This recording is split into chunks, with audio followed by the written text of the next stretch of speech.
நண்பர்கள் அனைவருக்கும் வணக்கம். நான் சத்யன். நான் செபி ரெஜிஸ்டர்ட் ஃபினான்ஷியல் அட்வைசர் கிடையாது. இங்கே நான் ஷேர் பண்ணுற என்னோட வியூஸ் எல்லாமே ஃபார் எஜுகேஷனல் பர்பஸ் ஒன்லி. நீங்கள் பார்த்துட்டு இருக்கிறது நிஃப்டி ஸ்பாட் சார்ட்டில் 15 மினிட்ஸ் டைம் ஃப்ரேம். ஸோ நாளைக்கு நிஃப்டியோட மூவ்மெண்ட் எப்படி இருக்கும் அப்படின்றத செக் பண்ணலாம். இப்போ கரண்ட்டாக நீங்கள் பார்த்தீங்க அப்படின்னா அப் ட்ரெண்டில் மார்க்கெட் இருக்குது. ஸோ நம்மளோட எக்ஸ்பெக்டேஷன் என்ன அப்படின்னாக்கா, இங்கே ஒரு டபுள் பாட்டம் மாதிரி ஃபார்ம் பண்ணியிருக்காங்க. ஸோ சப்போஸ் இங்கேருந்து ஃப்ளாட் ஓப்பன் பண்ணி மேலே போனாங்க அப்படின்னாக்கா இந்த ஜோன் வரைக்கும் போகிறதுக்கான சான்சஸ் இருக்குது. சப்போஸ் இதை பிரேக் பண்ணி மேலே போயிட்டு இந்த லைனையும் ஸ்ட்ராங்காக பிரேக் பண்ணி க்ளோஸ் வச்சாங்க அப்படின்னா நம்ம ரீட்ரேஸ்மெண்ட்டில் அப்சைடுக்கான சான்சஸ் பார்க்கலாம். அப்படி இல்லை அப்படின்னா இந்த இடத்துல ப்ராஃபிட் புக் பண்ணிவிட்டு ட்ரையல் பண்ணலாம். அப்படி இல்லைனா ப்ராஃபிட் புக் பண்ணலாம். நியூ என்ட்ரிஸ் இந்த ஜோனில் எடுக்காதீங்க. அதே போல் சப்போஸ் கீழே வந்தாங்க அப்படின்னா இங்கேருந்து இந்த ஜோனில் ரிவர்ஸ் ஆகிட்டு திரும்ப மேலே போகிறதுக்கான சான்சஸ் இருக்குது. மேலே போனாங்கன்னா சேம் திங், இந்த ஜோனில் புது என்ட்ரி வேண்டாம். இந்த ஜோனுக்கு மேலே போயிட்டு க்ளோஸ் வச்சாங்கன்னா ரீட்ரேஸ்மெண்ட் அப்போ ஒரு அப்சைடுக்கான சான்சஸ் பார்க்கலாம்.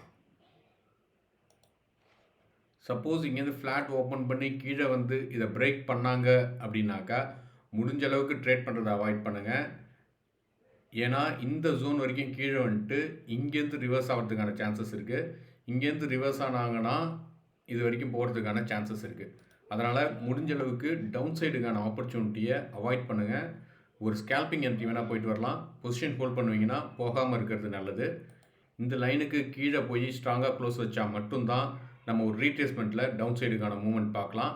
அதனால் முடிஞ்ச அளவுக்கு அப்சைடுக்கான ஆப்பர்ச்சுனிட்டி மட்டும் பாருங்கள். ஸோ நாளைக்கு எப்படி ஓப்பன் பண்ணுறாங்க அப்படின்றத பார்த்துட்டு உங்கள் பொசிஷன்ஸ் எடுங்க. நம்ம வெள்ளிக்கிழமையோட அனாலிசிஸ் வீடியோ போடலை. இருந்தாலும் வெள்ளிக்கிழமை பெரிய மூவ்மெண்ட் கிடையாது. ஒரு இனிஷியல் மூவ்மெண்ட் இருந்தது. அதுக்கப்புறம் ஒரு 150-160 பாயிண்ட்ஸ் தான் மூவ் ஆகிட்டு இருந்தாங்க. அப்படியே சுற்றிகிட்டே இருந்தாங்க. இப்போ நாளைக்கான மூவ்மெண்ட் எப்படி இருக்கும் அப்படின்றத செக் பண்ணிடலாம். இப்போ நீங்கள் பார்த்துட்டு இருக்கிறது பேங்க் நிஃப்டி ஸ்பாட் சார்ட்டோட 5 மினிட்ஸ் டைம் ஃப்ரேம். ஸோ இப்போ மார்க்கெட் அப் ட்ரெண்டில் இருக்கிறதுனால நம்மளோட எக்ஸ்பெக்டேஷன் என்ன அப்படின்னா, நாளைக்கு சப்போஸ் ஒரு ஃப்ளாட் ஓப்பன் பண்ணி கீழே வந்தாங்க அப்படின்னா இங்கேருந்து கீழே இந்த ஜோனில் ரிவர்ஸ் ஆகிட்டு திரும்ப மேலே போகிறதுக்கான சான்சஸ் இருக்குது. இந்த இடத்துக்கு போனாங்க அப்படின்னா உங்களோட ப்ராஃபிட்ஸை புக் பண்ணிவிடுங்க. இல்லாட்டினா ட்ரையல் பண்ணுங்கள். இந்த ஏரியாவில் ஒரு புது என்ட்ரி எதுவும் எடுக்க வேண்டாம். சப்போஸ் இதை பிரேக் பண்ணி மேலே போய் இந்த லைனையும் ஸ்ட்ராங்காக க்ளோஸ் வச்சாங்க அப்படின்னா இதை தாண்டி மேலே போகிறதுக்கான சான்சஸ் இருக்குது. இந்த ஜோனில் திரும்ப ரீட்ரேஸ்மெண்ட் அப்போ நம்ம அப்வர்டுக்கான சான்சஸ் பார்க்கலாம். சப்போஸ் ஒரு ஃப்ளாட் ஓப்பன் பண்ணி மேலே போனாங்க அப்படின்னா இந்த ஜோனில் ரிவர்சல் வரதுக்கான சான்சஸ் இருக்குது. ரிவர்சல் வந்தாங்க அப்படின்னா திரும்ப இது வரைக்கும் வரதுக்கான சான்சஸ் இருக்குது. ஆனால் இந்த டவுன் சைட் மூவ்மெண்ட் அப்போ எதுவும் பொசிஷன்ஸ் எடுக்காதீங்க. நீங்கள் ஸ்கேல்பர் இருந்தால் ஓகே ஃபைன், ஒரு சின்ன சின்ன என்ட்ரி எடுத்துகிட்டு வந்துடலாம். பொசிஷன் ஹோல்ட் பண்ணுவீங்க அப்படின்னா டவுன் சைடுக்கான சான்சஸ் கிடையாது, எடுக்காதீங்க. சப்போஸ் இங்கே இந்த ஜோனில் ரிவர்ஸ் ஆகிறதுக்கு சான்சஸ் இருக்குது.